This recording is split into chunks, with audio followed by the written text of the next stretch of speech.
Assalamualaikum warahmatullahi wabarakatuh. Hai pembelajar, selamat bergabung kembali dalam mata pelajaran korespondensi.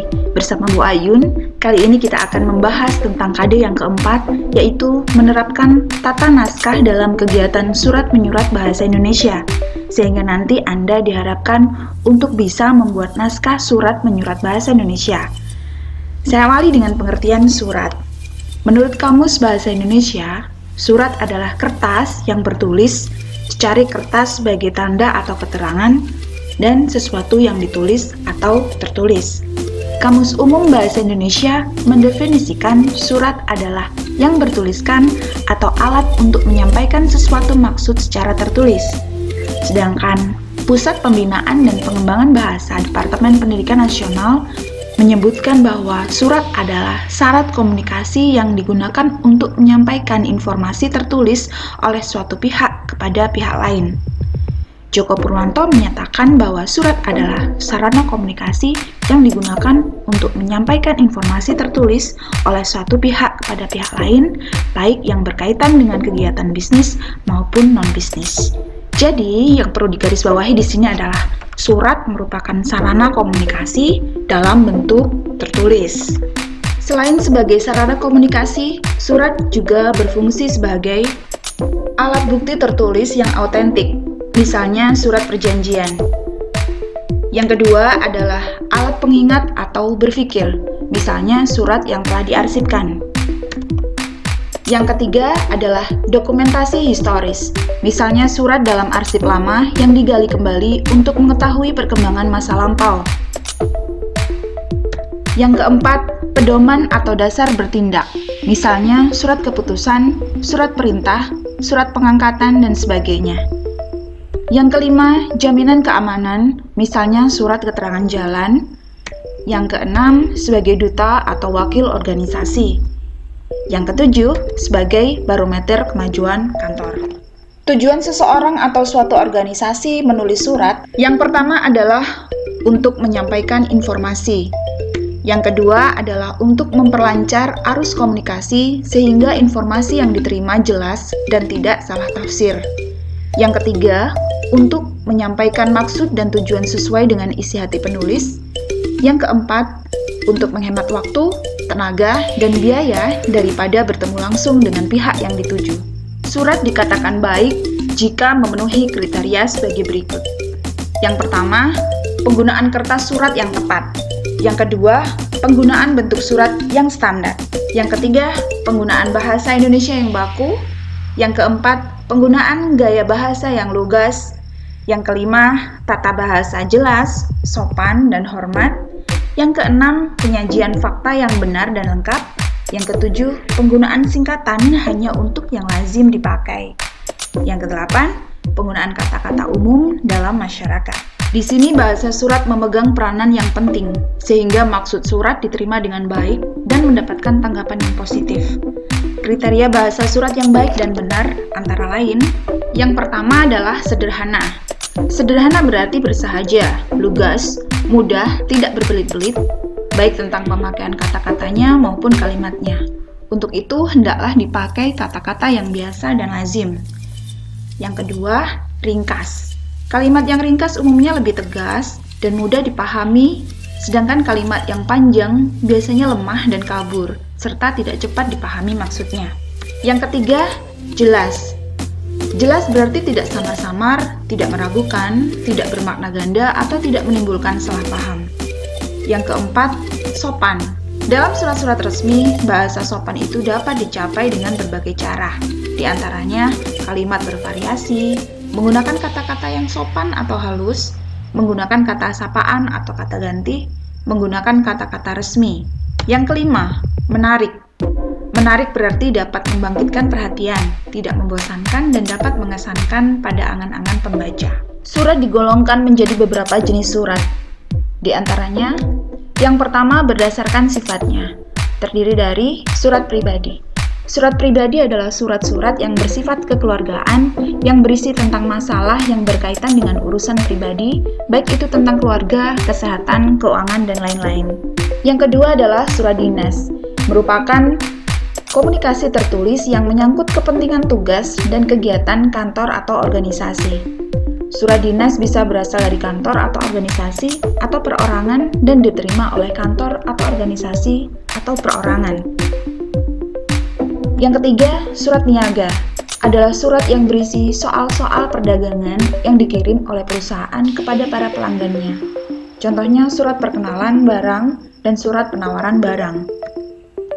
Yang kedua, berdasarkan wujudnya, terdiri dari kartu pos atau belangko dengan ukuran 15 x 10 yang dikeluarkan oleh kantor pos atau instansi lain yang telah mendapatkan izin dari PT Pos Indonesia untuk mencetak asal memenuhi ketentuan-ketentuan yang telah ditetapkan oleh PT Pos Indonesia. Yang kedua, warkat pos adalah sehelai kertas yang telah dicetak dengan memakai lambang dan petunjuk penulisan berita yang dikeluarkan oleh PT Pos Indonesia atau instansi lain yang telah diberikan izin oleh PT Pos Indonesia. Yang ketiga, surat bersampul atau surat-surat yang isinya ditulis pada kertas lain, kemudian kertas surat tersebut dimasukkan ke dalam amplop. Yang keempat, memorandum yang merupakan salah satu alat komunikasi yang berupa surat-surat di lingkungan dinas yang penyampaiannya tidak resmi dan digunakan secara intern. Lalu, nota, yaitu alat komunikasi kedinasan antara pejabat dari suatu unit organisasi yang digunakan secara intern atau dalam lingkungan sendiri, akan tetapi bersifat resmi. Selanjutnya, berdasarkan keamanan isinya, surat digolongkan menjadi surat sangat rahasia, biasanya digunakan untuk surat-surat yang berhubungan dengan keamanan negara atau surat-surat yang berupa dokumen negara. Yang kedua adalah surat rahasia, adalah surat yang isinya tidak boleh dibaca oleh orang lain, karena bila jatuh ke tangan yang tidak berhak akan menimbulkan suatu kerugian. Yang ketiga, surat konfidensial atau surat yang isinya tidak boleh diketahui oleh orang lain, cukup diketahui oleh pejabat yang bersangkutan. Contohnya surat hasil rapat pimpinan dan surat hasil penilaian kinerja manajer.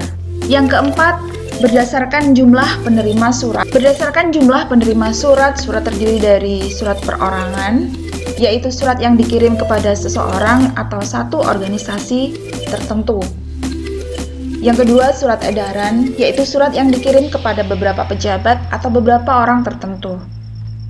Yang ketiga, surat pengumuman, yaitu surat yang ditujukan kepada sejumlah orang atau pejabat sekaligus. Selanjutnya adalah bagian-bagian surat. Bagian-bagian surat terdiri dari kepala surat. Kepala surat terletak di bagian atas surat, berfungsi untuk memberi informasi kepada penerima tentang nama, alamat, dan keterangan lain yang berkaitan dengan instansi atau badan pengirim surat. Biasanya terdiri dari nama instansi atau badan, alamat lengkap, nomor telepon atau faksimal, logo instansi, alamat email, dan jenis usaha. Yang kedua adalah tanggal surat. Tanggal surat berfungsi untuk memberitahu kepada si penerima kapan surat itu ditulis. Yang ketiga adalah nomor surat. Nomor surat berguna untuk memudahkan dalam pengarsipan surat.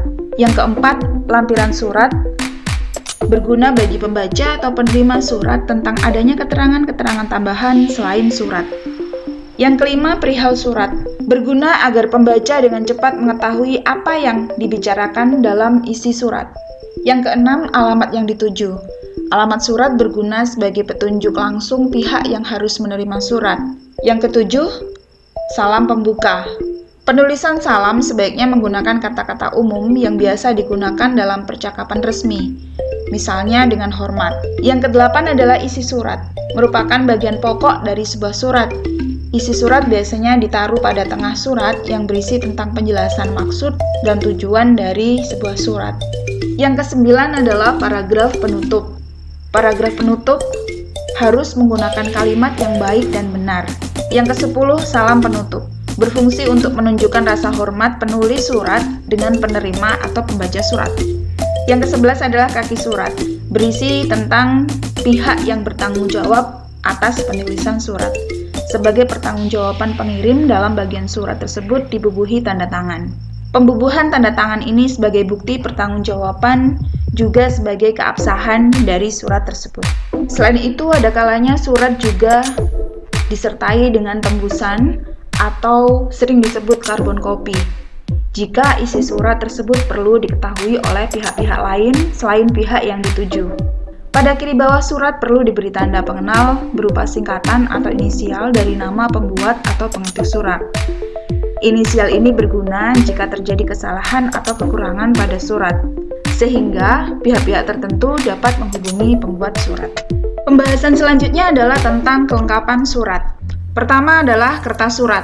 Kertas surat terdiri dari HVS atau bond paper, yang kedua stencil atau duplicating paper, yang ketiga adalah airmail paper, yang keempat doorslab atau bank paper, yang kelima adalah union skin, yang keenam adalah kertas bergaris.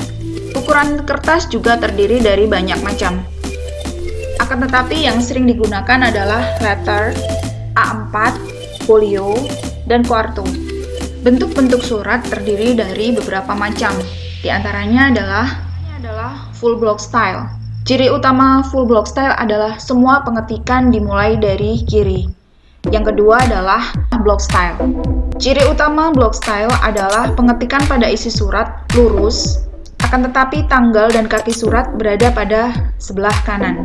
Yang ketiga adalah semi block style. Semi block style sama dengan block style, perbedaannya pada isi surat. Masing-masing paragraf pada baris pertama masuk sekitar 5-7 spasi. Selanjutnya, indented style. Ciri utama indented style adalah sama dengan semi block style, akan tetapi pada alamat dalam berbentuk lekuk, yaitu baris kedua masuk sekitar 5-7 spasi dan baris ketiga masuk sekitar 10 spasi. Ciri utama bentuk hanging paragraph adalah pada bagian isi surat, yaitu pada masing-masing paragraf bentuknya menggantung. Baris pertama pengetikan dimulai dari kiri, sedangkan baris kedua dan selanjutnya pada masing-masing paragraf dimulai sekitar 5-7 spasi. Kemudian bentuk official style. Ciri utama official style adalah alamat dalam berada di sebelah kanan, lurus dengan tanggal. Yang terakhir adalah bentuk surat resmi. Surat resmi biasanya sesuai dengan tata naskah pada suatu instansi atau kantor pemerintah. Sebelum dikirim, surat hendaknya dilipat dengan menggunakan beberapa cara. Cara pelipatan surat terdiri dari berbagai jenis. Yang pertama adalah standard fold, yang kedua low standard fold, yang ketiga low accordion fold, yang keempat accordion fold, yang kelima parallel double fold, yang keenam French fold, yang ketujuh single fold, dan baronial fold.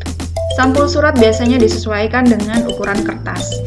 Di antaranya adalah quarto, folio, sampul surat berjendela biasanya digunakan untuk telegram, sampul banker, sampul bentuk pocket, dan aperture envelope yang merupakan surat berjendela tanpa menggunakan kaca.